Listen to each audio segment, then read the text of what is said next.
Well, okay, on my new tools for Tuesday email from Harbor Freight, they've got a picture of the new Predator coming. 224 cc's. Huh. Hey, 6.6 horsepower, 224 cc's.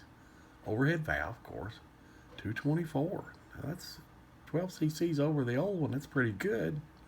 Max performance, horizontal shaft, gas engine, carb, and EPA compliant, I guess.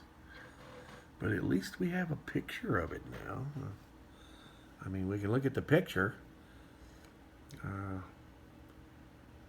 Looks a lot similar. I do like the red. That's pretty. The red will work good with a mini bike frame I've got sitting out there.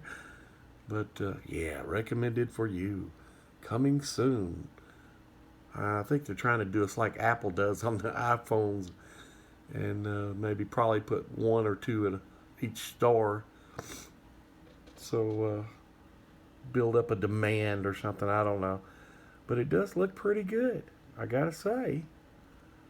I like the way they've got the air cleaner set up there. I wonder if it's got like a cartridge type paper air filter element or what. It's interesting. But that's all they're showing us for now. And that's all I got, guys. I just want to share that with you. Coming soon.